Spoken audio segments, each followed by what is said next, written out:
tout simplement que l'éducation nationale s'occupe de l'école de la République et qu'elle ne confie pas ça aux communes. Moi, je suis maire depuis 25 ans. Je ne veux pas m'occuper de l'école, car demain, mon successeur, pour des raisons politiques, y agira d'une façon qu'il ne faut pas. Il faut une indépendance de l'école de la République. Il faut qu'elle soit égale partout et que le périscolaire aujourd'hui ne sera jamais le même à Neuilly qu'à Grigny. Et les élus le savent, les hommes politiques le savent, le gouvernement le sait, mais il ne veut pas l'entendre parler. On est la première commune en France à avoir délibéré pour dire qu'on ne pouvait pas la mettre en place parce qu'elle était sans intérêt, ni pour l'enfant, ni pour quoi que ce soit. On a la pétition de 420 directeurs d'école sur 610 qui demandent d'arrêter les dégâts. Moi je viens du département du Var, dans le centre-Var à Carnoul. Je suis là pour manifester contre cette réforme, comme le disait mon collègue, qui est, disons, inadaptée.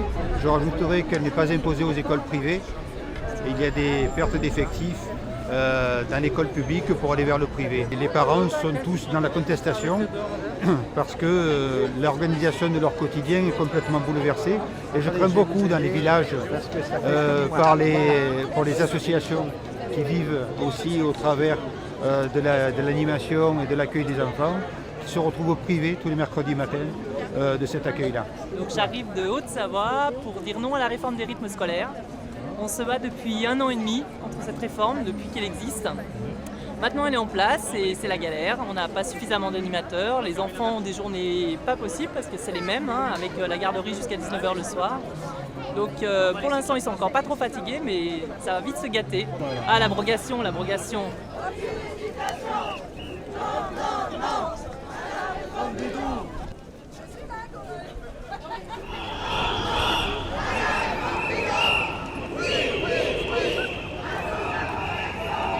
Parce que nous avons peu de moyens, ni moyens financiers, moyens humains, et que la priorité n'était pas là ces années.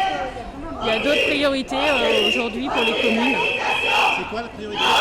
La priorité, c'était déjà d'aider les familles à avoir une vie décente et à avoir du travail.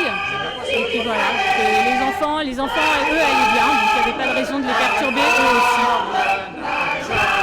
Pour l'abrogation de la réforme des rythmes scolaires. En pensant, vous voyez, j'ai un enfant qui a 9 ans, donc il est directement concerné. Et honnêtement, je ne pense pas que cette réforme soit pour son bien, parce qu'il va être extrêmement fatigué.